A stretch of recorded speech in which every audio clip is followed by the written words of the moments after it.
말씀에 생명을 거는 자 한 사람 찾으시는 주님의 약속을 믿어 하나님 말씀에 운명을 거는 자 순종하며 주 분주한 세상 가운데 우리들의 심령이 흔들릴 때가 많이 있었고 죄악이 가득하고 곤란한 상황 속에서 우리들이 그 죄악에 무너질 때도 많이 있었고 많은 유혹 가운데 실패했던 적도 많이 있었음에도 불구하고 우리가 담대한 마음 가지고 주 앞에 나선 것은 예수님의 보배로운 피를 의지하여 주님을 바라보기 때문입니다. 그 피의 공로로 그 구원의 능력으로 우리를 하나님 아버지 앞으로 이끌어 주시고 우리를 만나주시고 거룩한 사귐을 통하여 우리를 완전하게 고쳐주시고 온전케 하여 주시옵소서. 이 예배를 통하여 우리는 살아나고 이 예배를 통하여 하나님께는 감사와 찬송을 통하여 영광 올리기를 원하오니 우리들의 예배를 받아주시고 장차 나아가 삶의 예배로 이어질 수 있도록 주장하여 주시옵소서. 예수님의 이름으로 기도드립니다. 아멘. 하나님께서 우리들에게 주시는 말씀은 발신자 하나님, 수신자 우리 모두 계시록 3장 1절에서 13절의 말씀입니다. 한 절씩 교독하고 마지막 절을 함께 읽겠습니다. 사대 교회의 사자에게 편지하라. 하나님의 일곱 영과 일곱 뼈를 가지신 이가 이르시되 내가 내 행위를 아노니 내가 살았다 하는 이름은 가졌으나 죽은 자로다.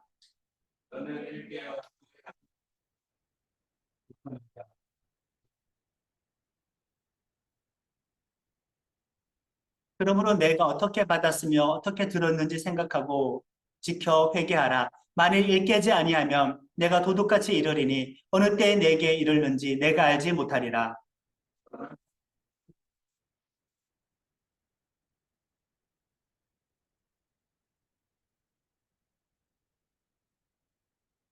이기는 자는 이와 같이 흰 옷을 입을 것이요 내가 그 이름을 생명책에서 결코 지우지 아니하고 그 이름을 내 아버지 앞과 그의 천사들 앞에서 시인하리라.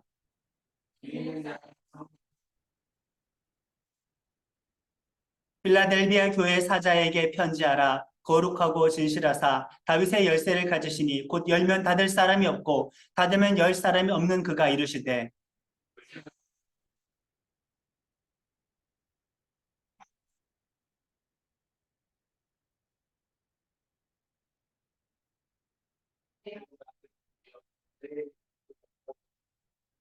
보라 사탄의 회당 곧 자칭 유대인이라 하나 그렇지 아니하고 거짓말하는 자들 중에서 며칠 내게 주어 그들로 와서 내 발 앞에 절하게 하고 내가 너를 사랑하는 줄을 알게 하리라.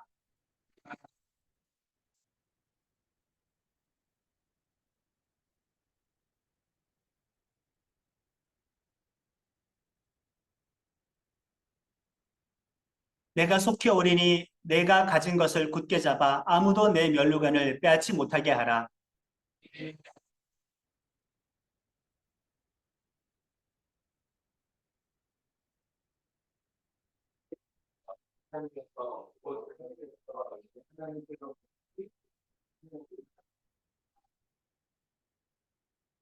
합니다.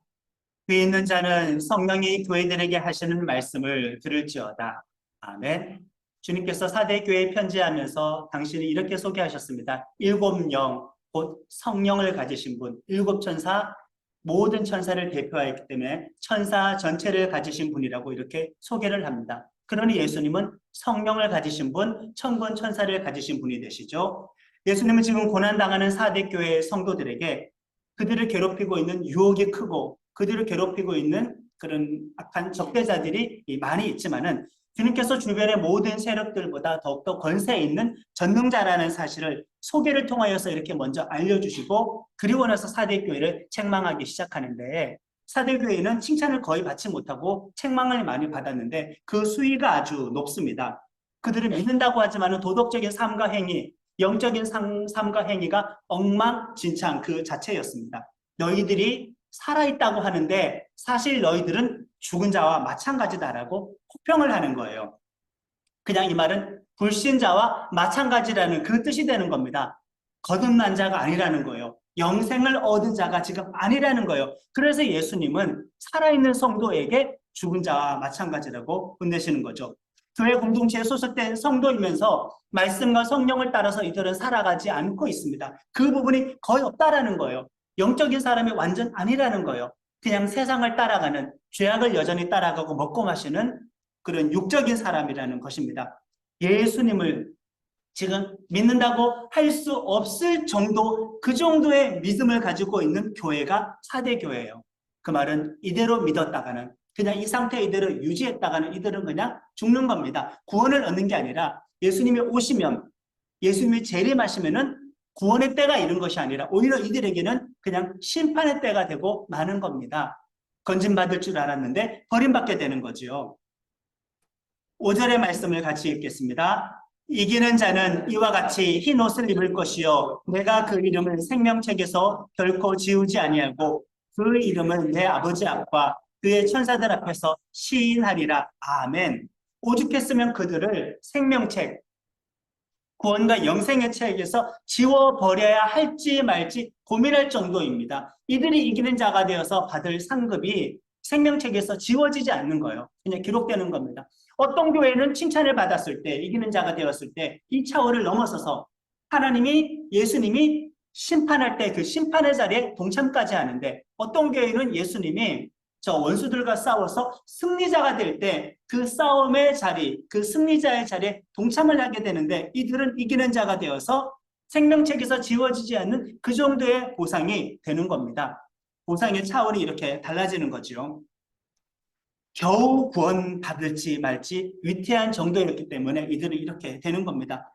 하나님께서 나중에 이 상태 너희들이 그대로 살아갔다가 정말 내가 하나님 아버지 앞에 갔을 때 예수님께서 너희들을 놓고서 내가 중보해줄 말이 없다, 이렇게 되는 거예요. 아버지 앞에 내가 너희들을 인정해줘야 되는데 시인할 수 없게 되는 상황이 벌어지게 되는 겁니다. 예수님 우리의 중보자잖아요. 예수님이 하나님 아버지 앞에서 우리를 중보해줘야 나를 영접한 사람이라고, 내 구속의 피의 능력이 저들을 뒤바꿔 놓았다고, 저들은 나를 믿음으로 말미암아 하나님께 구원받을 자격이 있다고 예수님께서 시인해 줘야 되는데, 증명해 주셔야 되는데, 하나님 아버지 앞에서 그렇게 변명해 줄 수 없을 정도가 될 수도 있다 이거예요. 하나님 아버지뿐만 아니라 하늘에 있는 천사들 앞에서도 얘들을 지켜주기가, 인정해주기가 어려운 상태가 된다, 이 말인 겁니다. 근데 이 말씀을 하시는 이유는 왜일까요? 예수님께서 기회를 주시기 위해이죠. 제발 죽지 말아라. 마지막까지 죽지 말아라. 제발 다시 살아나라. 제발 깨어나라. 제발 정신 차려라. 회개하고 돌아와라. 과거에 배웠던 그 말씀을 기억해라. 과거에 들었던 그 말씀대로 다시 한번 살아가기를 예수님께서 지금 이렇게 간곡하게 호소하고 있는 겁니다. 아직은 기회가 있잖아요. 왜요? 지금 예수님은 재림하지는 않았잖아요. 최종 심판에 지금 이르는 것은 아니잖아요. 그러니까 이들에게 있어서 이 편지를 받았을 그 시점은 기회가 되는 겁니다. 지금이 기회가 되는 겁니다. 우리도 마찬가지예요. 지금이 기회가 되는 겁니다. 예수님께서 재림의 때를, 종말과 심판의 때를 2000년이나 계속 이렇게 연기시켜 주신 것은 우리에게 지속적으로 기회를 주고 있는 것입니다. 그런데 많은 사람들은 다르게 반응을 하죠. 오히려 그것 때문에 회개를 하지 않고, 오히려 그것 때문에 영적으로 깨어나지 않습니다. 오히려 그것 때문에 회개할 것을 우선순위로 잡지 않고 늦게 오시니까 이 회개의 문제는 나중 순위로 밀어버리게 되는 거죠. 은혜를 알지 못하는 겁니다. 계시록 말씀을 우리가 전하면서 그동안 우리들이 너무 임박한 종말론이 없이 살았던 것이 문제였음을 많이 깨닫게 됩니다. 3절의 말씀을 같이 고백합니다. 그러므로 내가 어떻게 받았으며 어떻게 들었는지 생각하고 지켜 회개하라. 만일 일깨지 아니하면 내가 도둑같이 이르리니 어느 때 내게 이르는지 내가 알지 못하리라. 아멘. 살아있을 때 이 성도들은 주님의 재림이 먼 미래라고 생각을 했을 거예요. 그것을 가깝다고 생각했으면 죽어있는 상태로 이렇게 있지는 않았을 겁니다. 주님의 재림 전에 어쩌면 나의 삶이 뜻하지 않게 먼저 끝나서 먼저 하나님 앞에 불려갈 수도 있어요. 또 내가 예상치 못한 시점에 주님께서 먼저 오실 수도 있어요. 그러니 주님께서 언제 오실지 알지 못한다. 예고 없이 오신다. 그 표현으로 주님은 도적같이 임한다고 말씀을 하셨습니다. 예상 밖의 때에 온다고 하는 거죠. 털리고 나서 후회하기보다 털리기 전에 대비를 해야 되죠. 사고 나고 후회하는 것보다 사고를 먼저 예방하는 게 중요하지 않겠습니까? 4대 지역에 살았던 사람들이라고 한다면 도둑같이 온다라는 이 말씀을 들었을 때에는 화들짝 놀랐을 겁니다. 이 의미가 더욱더 깊이 와 닿았을 거예요. 이 사대라는 나라는, 이 사대라는 도시는 이스라엘이 출애굽해서 가나안 땅에 정착할 그 무렵에 소아시아에 탄생한 리디아 왕국의 수도였던 것입니다. 수도였는데 한 600년 정도는 독립왕국을 유지를 했었어요. 그러다가 바사 제국의 침략에 무너지게 되는데 오늘날 세계사 체계에는 페르시아입니다. 그 제국에서 첫 번째 전쟁에서 패배를 하고 당시의 기준으로 난공불락의 요새라고 할 수 있는 4대 지역으로 일단 다 후퇴를 하게 됩니다. 그런데 예상보다 너무 일찍 그 바사 군대가 빨리 쳐들어오게 된 거예요. 예상 밖이었어요. 그래서 그 전쟁에서 패하게 되고 점령을 당하게 됩니다. 그 이후에는 헬라 제국의 식민지, 그 이후에는 로마 제국의 식민지로 계속 지배를 받는 그런 식민 지배 국가가 되었습니다. 그러니까 갑작스런 침략에 의해서 멸망했던 기억이 있는 그런 도시였었어요. 그러니까 주님께서 그 역사를 아시기 때문에 도둑같이 내게 임한다. 심판과 종말의 때가 그와 같다라고 말씀을 해주셨습니다. 그러니까 깨어 있으라 이 말인 거죠. 사대교회가 지금 교회와 성도로 불리지만 죽었다고 하지 않으셨습니까? 근데 사실 지금 이 말은 지금 불신자에게 하는 편지예요? 신자에게 하는 편지예요? 지금 소아시아 7교회에 주는 모든 편지는 불신자 전도하기 위한 목적으로 쓰는 편지가 아니라 교회 공동체에 쓴 편지예요. 그 말은 교회 안에서도 죽은 자가 있다. 교회 공동체에 소속된 자 중에서도 오늘로 따지면 건물교회에 출입하여서 교회에 등록한 사람들 중에서도 죽은 성도가 있다는 그 말이 됩니다. 우리가 복음서 씨 뿌리는 비유를 기억할 겁니다. 4가지 밭이 나오죠. 흔히 많이 오해를 하고 있는데 좋은 밭은 신자, 나머지 돌밭, 길가, 가시덤불은 불신자. 그러니까 복음을 전했는데 그 복음을 받아들인 사람은 좋은 밭, 받아들이지 않는 사람들은 3가지 밭이라고 생각하는데 청중을 몰라서 우리가 이 비유를 오해하는 겁니다. 그 비유는, 씨 뿌리는 그 비유는 예수님을 따라다니고 추종하는 사람들에게 하셨던 비유였어요. 그러니까 따라다니는 사람들 가운데에서도 좋은 밭이 있고 나머지 3가지 밭이 있게 된다. 그 말인 겁니다.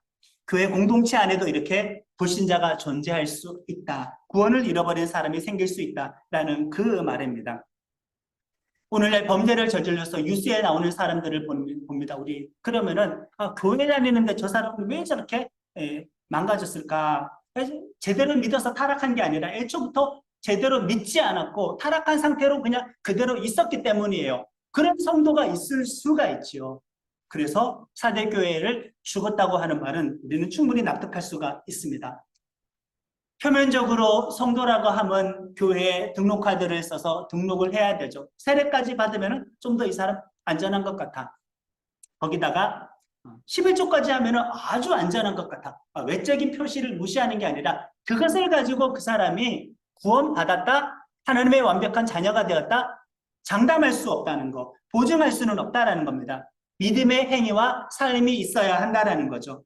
혈통이 하나님의 백성이라고 해서 난 유대인이야 라고 자랑할 수 없다고 했죠. 그럼에도 불구하고 하나님께 버려지는 자칭 유대인이 존재할 수가 있어요. 자칭 하나님의 자녀도 있을 수 있죠. 자칭 성도도 있을 수 있죠. 그러나 실상은 죽은 자일 수도 있다는 말입니다. 잘못된 상식은 교회 건물을 출입하는 성도가 된 것만으로도 모든 구원의 문제가 끝났다는 이 오해가 언제쯤 되면 한국교회에서 사라질까 답답할 노릇입니다. 입술로 주여 주여 한다고 해서 꼭 구원받는 건 아니잖아요. 하나님의 뜻대로 살아야 구원받는 건 아니겠습니까? 자기는 착각하겠죠. 외적인 종교 행위를 한 것으로 나는 살아있다, 영생을 얻었다. 뜻하지 않는 말씀을 들을 수 있습니다. 나는 너를 모른다. 너는 죽은 것과 같다. 그러니까 제발 살아나라, 깨어나라 이렇게 말씀하실지 모릅니다. 그러나 다행히 사대교회에서도 칭찬을 받는 일부의 성도가 있기도 있었습니다. 앞서 죽은 성도가 있었지만은 죽은 믿음과 죽은 행위 말고 제대로 하나님의 말씀을 지켜서 영적으로 타락하지 않고 도덕적으로 타락하지 않는 행실이 있었던, 그것을 거룩한 옷을 입었다고 표현을 하는데, 흰 옷을 입은 성도 몇 명은 남아 있어서 그들의 생명책의 이름이 기록이 되었고 지워지지 않았어요. 세상과 교회가 갈리어지죠. 심판 백성, 구원받은 백성. 그런데 같은 교회 안에서도 이렇게 누군가는 죽었다라는 소리를 듣게 되고 누군가는 이렇게 흰 옷을 입어서 칭찬받는 성도가 있게 되어지는 겁니다. 교회 안에서도 갈리는 현상이 나타나는 거죠. 이어서 예수님께서 6번째 교회, 빌라델비아 교회 천사에게 편지합니다. 1장 반모섬에서 이 요한은 환상 가운데 예수님의 다양한 모습을 보지 않습니까? 그 모습 가운데 하나가 예수님의 열쇠를 갖고 계시다라는 환상을 보았는데, 그 말씀을 들었는데 사망과 지옥의 열쇠를 가지신 분으로 예수님을 소개했던 환상이 있었습니다. 빌라델비아 교회에 편지하면서 예수님은 자신을 소개할 때 다윗의 열쇠를 가진 분이라고 당신을 소개합니다. 사망과 음부의 열쇠와 반대되는 개념이에요. 첫 번째 열쇠는 심판의 열쇠라고 할 수 있다면 이 다윗의 열쇠는 구원의 열쇠라고 말을 할 수가 있습니다. 그 말은 예수님은 지금 사망의 권세, 심판의 권세, 이 두 가지의 권세를 다 가진 분이라는 그 뜻이죠. 구원과 심판의 주권자라는 그 뜻이 되는 겁니다. 그러니까 예수님을 믿지 않고서는 심판을 피할 방법이 없고 예수님을 믿지 않고는 구원을 받을 방법이 없다는 그 뜻이 됩니다. 자, 사대교회가 지금 죽었다는 소리를 들었잖아요. 그 다음 교회가 빌라델비아의 교회요. 시계 방향으로 편지가 돌아갑니다. 그 말은 빌라델비아 교회는 사대교회와 거리가 많이 떨어져 있었을까요? 바로 옆 가까이 붙어있는 도시였을까요?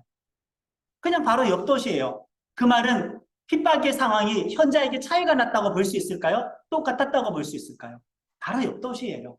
그냥 교회가 처한 상황은 똑같아요. 그런데 사대교회는 죽었다는 소리를 들었는데 이 빌라델비아 교회는 서머나 교회처럼 책망은 없고 칭찬만 받는 교회가 되었습니다. 두 교회 공동체가 먼 거리로 떨어져 있었던 것도 아니고 처한 상황은 비슷했는데도 불구하고 완전하게 다른 말씀을 받았죠. 같은 말씀을 받아도 열매가 다르고 같은 은혜를 받아도 영적인 성장의 결과가 이렇게 다릅니다. 난임교회 지체들은 하나님의 기쁨이 되는 교회와 성도가 되기를 예수님의 이름으로 축복합니다.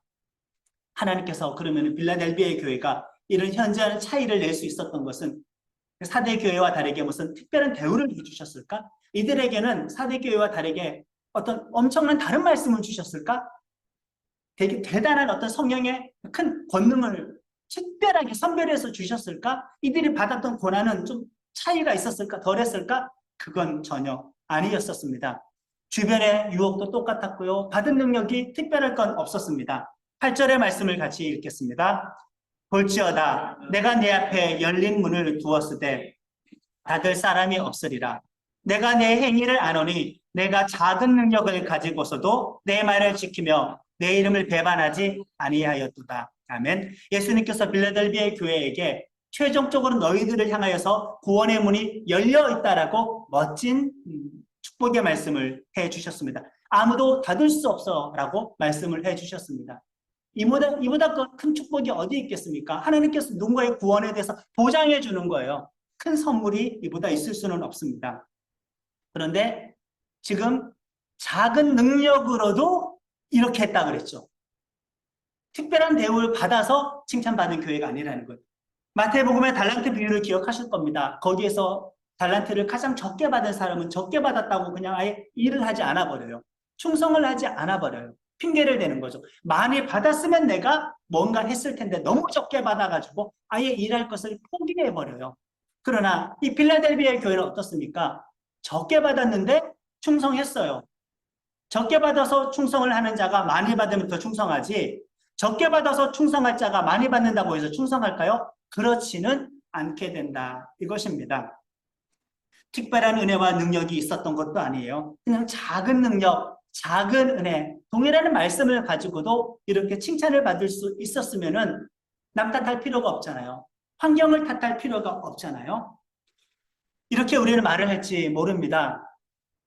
이 어려움을 해결해 주신다면 내가 더 충성할 텐데, 더 열매를 많이 맺을 텐데, 이 부족한 부분 채워주시면은 더 헌신할 텐데, 더 하나님을 위해서 내가 애쓰는 삶을 살아갈 텐데, 내가 바쁘지 않으면 내가 더 하나님을 위해서 일할 수가 있을 텐데, 내게 성령의 은사와 능력이 많으면 나는 하나님을 위해서 진짜 더 많은 일을 할 수가 있을 텐데, 대학만 가면은, 취직만 하면, 결혼만 하면, 우리 애가 다 크면은, 빚만 다 해결하면은, 좀 더 큰 일을 맡으면은, 내가 좀 더 유명해지면은, 그러면 나는 정말 크게 충성하고 잘 믿고 하나님께 많은 칭찬을 받을 수 있을 텐데, 근데 이렇게 말을 하는 것은 결국 작은 능력으로 충성을 안 하겠다는 거잖아요. 작은 능력으로 충성하지 못하면은 큰 능력으로 또 충성하지 못합니다. 하나님께서 안 주셔서 못하는 게 아니라 본인의 불신앙과 죄와 불순종에 대해서 책임을 하나님께 떠넘기기 위해서 이렇게 이야기를 하는 겁니다. 오히려 이들은 큰 능력을 가지고 충성을 안 하게 될 거예요.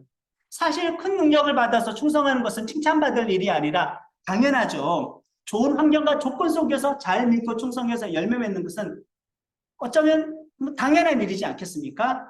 작은 능력으로도 빌라델비아의 교회는 충성했다. 4대 교회는 작은 능력으로 죽은 성도가 되었는데 빌라델비아 교회는 작은 능력으로도 이렇게 칭찬받는 성도가 되어서 이 4대 교회는 내가 하나님 앞에서 또 천사들 앞에서 너에 대해서 내가 변호를 못 해주겠다, 시인할 수 없겠다, 이런 지경에 처했는데 빌라델비아 이 교회들은 오히려 내가 원수들을 너희들 앞에 와서 무릎 꿇게 만들어주겠다라고 해서 승리자의 반열에 이들을 올려주시겠다고 이기는 자의 축복을 해주셨습니다. 빌라델비아의 교회나 똑같이 칭찬만 받았던 서머나 교회에 공통의 적이 있어요. 소아시아 7교회에 자주 등장하는데 사탄의 회당이 여기서도 또 등장합니다. 9절의 말씀을 읽겠습니다. 보라, 사탄의 회당 곧 자칭 유대인이라 하나 그렇지 아니하고 거짓말하는 자들 중에서 며칠 내게 주어 그들로 와서 내 발 앞에 절하게 하고 내가 너를 사랑하는 줄을 알게 하리라. 아멘. 4대 교회가 받았던 대우와는 약간 다르죠. 오히려 빌라델비아 교회가 하나님의 위치, 그 천사의 위치에 올려져 있고 원수들이 와서 거기에서 굴복하고 시인하는 장면으로 약간 이렇게 묘사를 조금 바꾸어서 표현을 합니다. 빌라델비아 교회도 동족 유대인들에게 많은 고난과 핍박을 받았어요. 처음에는 이 유대인들이 같은 동포였기 때문에 그렇게 적대적이진 않았어요. 회당에서 교제하기도 했었어요. 그리고 기독교가 그냥 유대교의 한 분파 정도로 여겼었는데 계시록이 기록된 이 시점에서는 완전한 적대관계가 되었습니다. 왜 이렇게 되었을까? 유대교를 믿는 유대인 중에서 기독교를 개종을 하네요. 이방인 중에서 유대교를 개종한 사람, 그 이방인 성도들도 기독교를 믿어서 기독교를 개종을 하네요. 거기에 유대교인들이 시기와 질투가 생겨나서 견제하기 시작하고 핍박을 하기 시작합니다. 사실은 유일신을 섬기는 유대교 또 기독교인데 황제 숭배 때문에 어쩌면 같은 처지이지 않습니까? 핍박을 받는데 그런데도 불구하고 이 시기와 질투시 때문에 때로는 기독교인 동포를 고발하기도 했었습니다. 그래서 저거 회당 하나님의 집, 사탄의 집이야. 사탄의 회당이야. 유대인의 모임, 사탄의 모임이야. 이렇게 하나님께서 저주를 하셨습니다.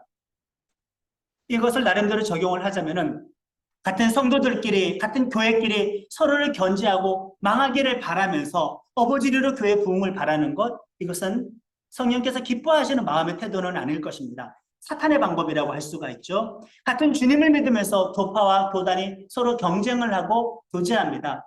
저 교파가 무너지고 저 교단이 무너지고 안 좋은 뉴스가 있으면 좋겠다. 저기에서 우리 교단으로, 우리 교파로 옮겨오겠구나라는 이런 태도를 가지고 부흥을 꿈꾸는 것은 하나님께서 기뻐하시는 방법이 아니라고 할 수 있습니다. 하나님께서 마지막 종말의 때 심판의 자리에서 이 모든 유대인들을, 이 유대 원수들을 빌라델비아 교회 앞에서 무릎을 꿇게 하겠다고 하셨어요. 이때 자칭 유대인들은 깜짝 놀랄 거예요. 그 반대 상황이 될 줄 알았죠. 저들이 굴복하고 본인이 옳다 인정함을 받을 줄 알았는데 저들이 옳았고 본인은 틀린 거, 거짓말만 한 존재들이 되고 오히려 본인들이 굴복하고 사죄해야 될 그런 상황에 처하게 되는 겁니다. 계시록에는 예수님이 재림하시기 전에 최종적으로 큰 환란이 있다라고 계속 경고를 하고 있어요. 최종적인 큰 환란, 예수님 재림 전에. 그러나 계시록에 있는 모든 환란이 꼭 다 최종적인 환란만 있는 것은 아니고 그 최종적인 환란의 말씀은 역사가 진행되는 동안 반복적으로 지속적인 환란으로 계속 이렇게 먼저 체험이 되어지는 겁니다. 먼저 적용이 되어지는 건데 빌라델비아 교회가 이기는 자가 되어서 하나님께 받을 큰 상급 중에 하나가 그 최후의 환란의 시기에 앞당겨 적용하면은 최후의 환란이 아니더라도 역사 가운데 반복적으로 경험하는 환란의 때에 내가 너희 교회는 너희 성도들은 보호해 주겠다, 지켜주겠다라는 그런 약속을 하셨습니다. 12절의 말씀을 고백합니다. 이기는 자는 내 하나님 성전에 기둥에 되게 하리라. 그가 결코 다시 나가지 아니하리라. 내가 하나님의 이름과 하나님의 성, 곧 하늘에서 내 하나님께로부터 내려오는 새 예루살렘의 이름과 나의 새 이름을 그의 위에 기록하리라. 아멘. 이기는 성도에게는 하나님께서, 이기는 빌라델비아 교회에게 하나님께서 성전의 기둥이 되게 하신다고 말씀을 하셨어요. 사람을 기둥으로 표현하는 것은 없어서 안 될 사람이잖아요. 핵심과 같은 사람이지 않습니까? 중요한 역할을 할 중요한 사람이기 때문에 기둥이라는 표현을 해주셨어요. 여기서 말하는 성전은 땅의 성전에서 중요한 직분 주겠다는 말은 아닙니다. 하늘 성전, 완성될 하나님의 나라에 영원한 하나님의 성전에서 기둥이 되게 하겠다고 했으니 땅에서 유명해지거나 한 감투 쓰는 것보다 훨씬 큰 축복이 되어지는 겁니다. 일시적인 은혜가 아니라 영원한 은혜를 주시겠다는 그 약속이 되는 겁니다. 어떠한 사람은 저런 사람이 있어요. 기둥은커녕 그냥 세상에서 있으나 마나한 사람. 차라리 세상에서 없는 게 세상에 도움이 될 그런 사람도 있습니다. 그 사람은 존재가 아무런 가치도 없고 이 세상 가운데 아무런 영향력이 없어요. 하나님께서는 이렇게 이기는 성도가 될 빌라델비아 교인들에게 존재 가치를 극대화해서 하나님의 성전에 기둥이 되겠다는 약속을 해 주셨습니다.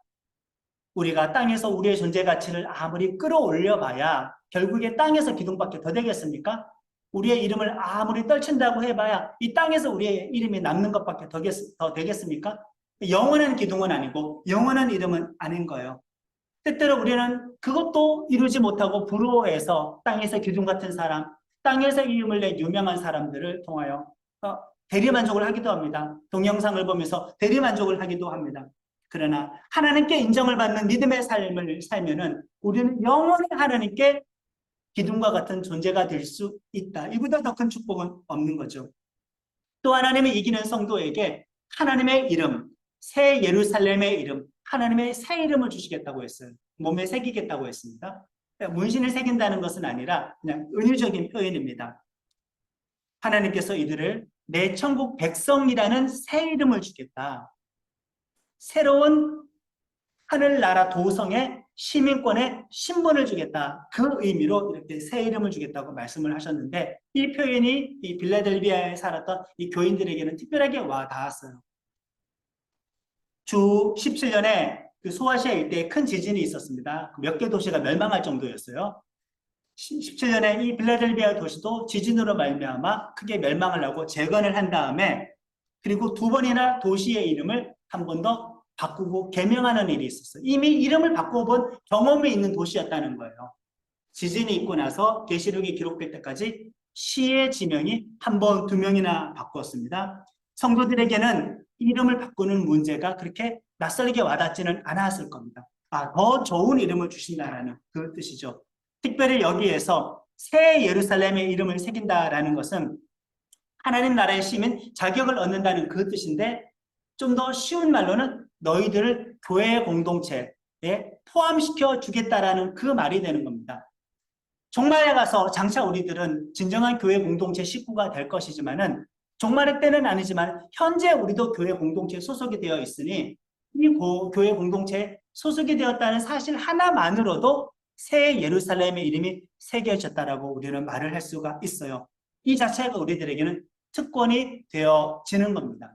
하나님의 몸낸 교회 공동체에 소속된 것은 새 예루살렘의 이름이 새겨지게 된 거죠. 죄악의 공동체가 아니라 구원받은 백성의 집단이니까 이미 우리들은 이 이름을 새겨받은 존재들입니다. 오늘 우리는 죽은 자가 되지 말고 영적으로 깨어있는 자가 됩시다. 가짜 성도가 되지 말고 믿음에 합당한 삶을 살아서 흰 옷을 입고 살아 생명책에 기록된 성도가 되기를 다시 한번 권면하고 축복합니다. 오늘 우리는 작은 능력으로도 충성되게 믿어서 하나님의 기둥 같은 성도가 되고 교회 공동체의 일원이 되기를 원합니다. 하나님께서 은혜를 주셔서 우리 모두를 이렇게 이기는 자가 되게 하실 줄로 믿습니다. 주신 말씀 붙잡고 결단의 기도 드리겠습니다. 하나님 아버지, 두 교회 주시는 말씀을 우리가 나에게 주시는 하나님의 음성 받아들입니다. 성령이 내게 하시는 말씀으로 받아들입니다. 영적으로 죽어 있거나 잠자는 자가 되지 않게 태어나게 하소서. 사실 이 부분에 있어서 저도 그렇고 우리 모두가 방심하고 있지는 않습니다. 우리가 교회를 다니고 있기 때문에 전혀 이 생각은 못하고 있는 것은 아닌가. 영적으로 잠을 자고 있으면서 깨어있지 못하면서도 육신의 삶이 연명되는 것을 보고 외적인 종교적인 어떤 그런 활동과 행위들로 말미암아 나에게 이 말씀에 해당되지 않다고 그렇게 우리는 살아가고 있는지도 모릅니다. 회개의 기회를 주시는데 그 기회를 놓치고 있는지도 모릅니다.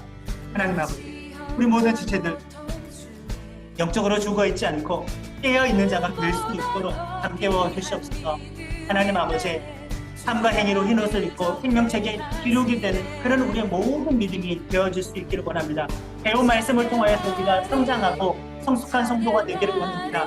누군가는 같은 은혜를 받았는데도 불구하고 자라나지 않고 누군가는 같은 은혜를 받았는데도 자라납니다.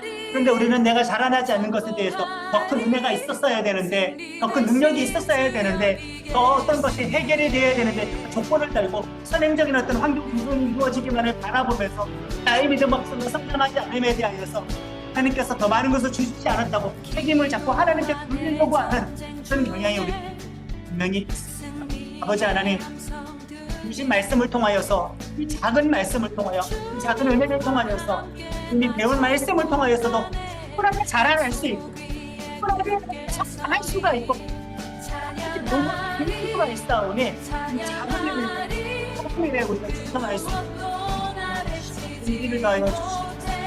그건 따지지 않고 그렇지 않습니다. 하나님께 인과 같은 실시간 사람이 되어 주실 수 있기를 바랍니다. 아버지 하나님께 싸게 믿어서 못하는 데 있어서 우리의 존재가치 하나님께 인정합니다. 아버지 하나님의 그 생명의 이름이 나에게 새겨져 있어서 영원한 하나님의 천국 백성이 올해 백성이 되고 하늘나라 시민의 자격을 소유한 자가 되었습니다. 그리고 새 예루살렘의 이름이 하나님의 이름도 나에게 세워 새겨주셔서 내가 하나님의 몸된 교회 공동체에 이름을 주셨사오니 아버지 감사드립니다. 공동체가 영원까지 나중에 궁극적인 하나님의 새 예루살렘 이름에 우리가 나의 이름을 기록하는 자, 완전하게 마지막까지 승리하는 자가 될 수 있도록 향하여 주시옵소서. 감사드리며 예수님의 이름으로 기도드립니다. 하나님 아버지의 사랑과 예수님의 은혜와 성령님의 감동 감화 역사하심이 언제나 영적으로 깨어있는 자가 되기로 결단하고 이기는 자가 되기로 결단하고 작은 능력으로 충성된 자 되기로 결단하는, 그리고 거룩한 흰옷을 입어 새 이름을 간직하기로 결단하는 나눔교회 지체들에게 지금부터 영원토록 함께하여 주시기를 간절히 축원하옵나이다. 아멘. 주의 말씀만이 말씀